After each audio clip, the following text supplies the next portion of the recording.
हाँ, स्पष्टीकरण का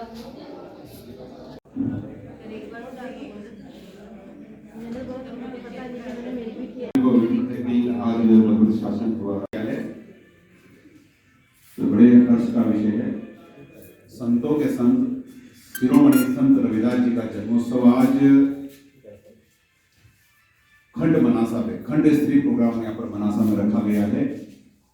हम यहाँ पर बड़ी विशाल पैमाने में हम लोग सब एकत्रित हो रहे हैं और इस पूरे प्रोग्राम को पूरे कार्यक्रम को गरिमापूर्ण तरीके से आज यहाँ पर हम लोग मिल करके मनाएंगे। और आज हमारे विशेष अतिथि और मुख्य अतिथि भी हमारे बीच में उपस्थित होने वाले हैं।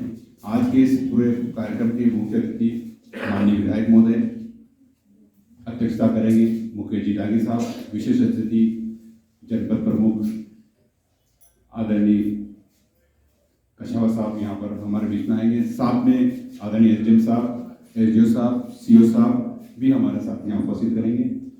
इस कार्यक्रम के पश्चात यहाँ से भी चूंकि रैली एक सामाजिक कार्यक्रम भी है मनासा में, वो रैली बाजार में निकल रही है। उसके स्वागत के लिए विभाग की तरफ से, शासन की तरफ से वहाँ हम लोग एकत्रित होकर के उस रैली का स्वागत अभिनंदन करेंगे।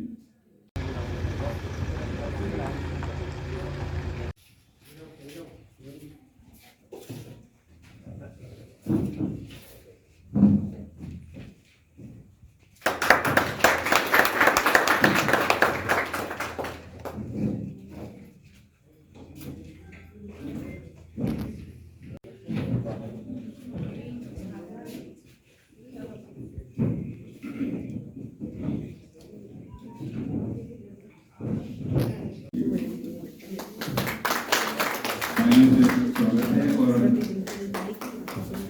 आशीर्वाद माननीय विधायक महोदय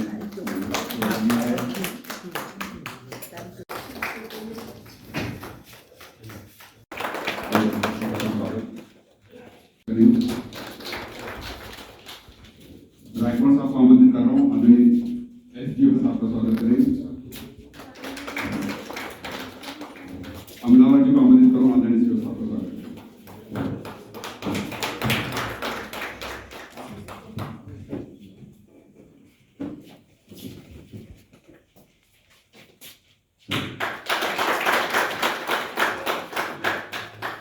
बहुत बहुत धन्यवाद। संत शिरोमणि रविदास जी का जन्मोत्सव बड़े हर्षोल्लास से मनाया जाए। मैं हमारे बीच में मुकेश जी डांगी साहब का स्वागत करूंगा। चाहूं ऐसा राज, जो मैंने पहले बात है, चाहूं ऐसा राज जहाँ सबन को मिले अन्न, छोटे बड़े सब समान रहे, सब हंसी खुशी से रहेंगे। कॉन्सेप्ट इन्हीं का है जो हमारे भारत के संविधान में लिया गया है। इतनी अच्छी बात उनके द्वारा यहाँ कही गई थी। तो आज चूंकि हमको यहाँ से पहले भी अनुरोध किया था, ये कार्यक्रम संपन्न होने के बाद हम सब लोग जो भी शासकीय को अभिनंदन करें और कार्यक्रम की रिपोर्ट करें।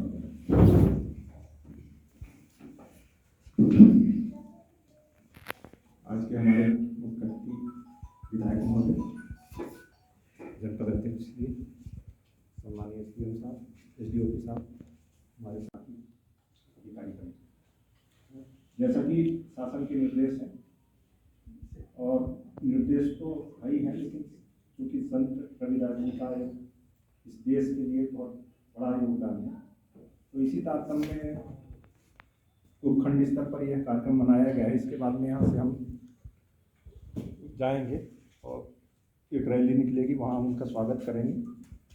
तो मैं आप सभी का उपखंड की तरफ से हार्दिक स्वागत, हार्दिक अभिनंदन।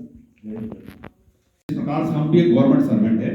हम लोग क्या करते हैं कि किसी पूजा पाठ या किसी संत के कहीं जाने के चक्कर में विद्यालय में लेट पहुंचते हैं, स्कूल पहुंचते, ड्यूटी पूर्ण कर्म नहीं, कर्म प्रदान, कर्म ही पूजा है। अपनी ड्यूटी टाइम पे करे, अपना काम ईमानदारी से करे, उसी में ईश्वर का वास है, उसी में सबका वास है। तभी तो वो काम छोड़ करके, एक बार कोई लोग आ रहे थे घर पे, चलो गंगा जी चलो, कि नहीं मैं इसको जो काम करना पहले करूंगा, आप गंगा माता के पास जा रहे हैं, मेरी सुपारी ले जाए, गंगा माता जी को देखे आ जाए।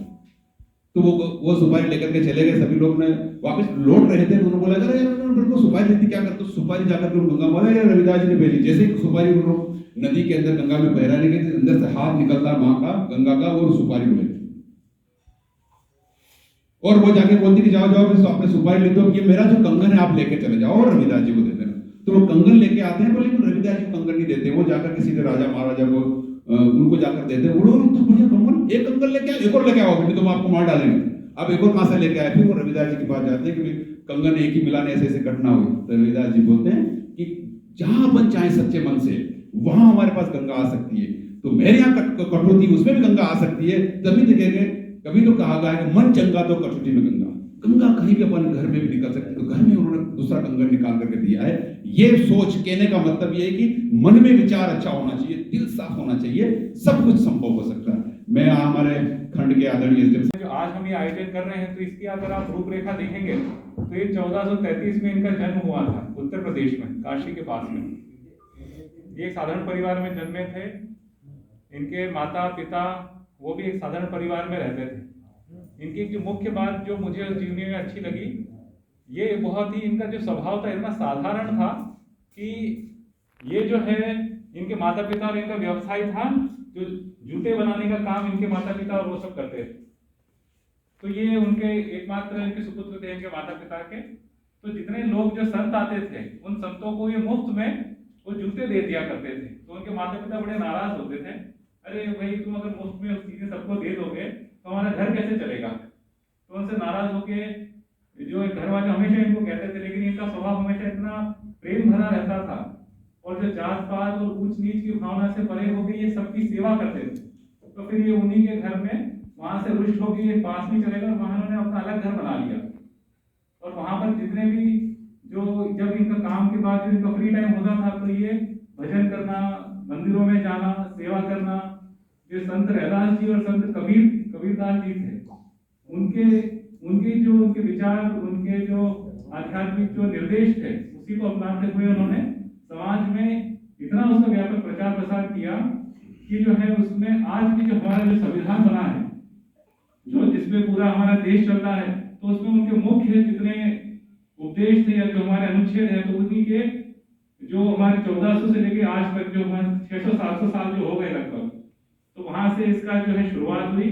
और आज हम हैं, हमारे पूरे समाज में एक जो सामाजिक समरसता होती है, सारे समाज में जितने भी हमारे जो है धर्म, जाति, संप्रदाय, इतने हमारा भारत जैसा भारत देश है, तो इतने विभिन्न जातियों के धर्म के लोग रहते हैं, लेकिन फिर भी जो एक सामाजिक समरसता होती है। तो उसका उद्भव जो है वो बहुत पहले से निकला हुआ है। हमारे देश के ऐसे बहुत अच्छे अच्छे संत हुए हैं जिन्होंने समाज के लिए बहुत चीजें की है। हाँ, वो क्या है, मैं आमंत्रित कर रहा हूँ। मैं आदरणीय हमारे इस कार्यक्रम के मुख्य अतिथि सम्मानित विधायक को आमंत्रित करता हूँ, तालियों के स्वागत करता हूँ। सबसे पहले तो आप सबको बहुत बधाई। रविदास जयंती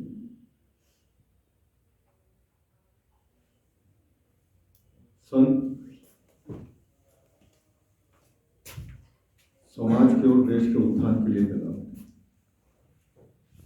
हैं, सबको बराबरी का। तो निश्चित रूप से अब बीच के कालखंड में जो भी घटता रहा, लेकिन वर्तमान में देश के प्रधानमंत्री, प्रदेश के मुख्यमंत्री लगातार पहली बार अभी सभी संतों का जयंती, जन्म जयंती, पुण्यतिथि बनाई जा रही है। हर समाज का अपना स्तर उठे, इसके लिए निरंतर प्रयास जारी है और इसके लिए पूरा प्रशासन लगा रहता है कि हर समाज का स्तर उठे, हर व्यक्ति का जीवन स्तर उठे, लेकिन कानूनी और मर्यादित रूप से, अनैतिक रूप से नहीं। और इसलिए मैं आज इस अवसर पर, चूंकि समय कम है, वहाँ स्वागत भी करना है, बातें बहुत सारी है, बहुत सारी करेंगे, फिर कभी मौका मिलेगा। लेकिन आज इस अवसर पर आप सबको शुभकामनाएं देते हुए मैं एक बार फिर आपसे निवेदन करता हूँ कि एक बार संत रैदास के जीवन को, रविदास के जीवन को जरूर पढ़ें, उनको समझें। तो निश्चित रूप से बहुत सारी अवधारणाएं आपकी टूटती हैं जब किसी समाज के किसी बड़े संत के बारे में आप पढ़ते हैं, तो उस समाज के बारे में अगर कोई भ्रांति होगी तो वो दूर होगी आपके मन से। इसलिए निश्चित रूप से हम सबको इसको पढ़ना चाहिए, हम इसको जीवन में उतारें, उनके मार्गदर्शन को हम लगातार अपने जीवन में कहीं कहीं आपके जीवन के हर क्षेत्र में उपयोग में आएंगे। ऐसा करेंगे तो निश्चित रूप से ये जयंती मनाना भी सार्थक होगा। आप सबका बहुत बहुत धन्यवाद। जय हिंद, जय भारत।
आपको बहुत बहुत धन्यवाद सर, बहुत बहुत धन्यवाद आपको सब स्वागत है।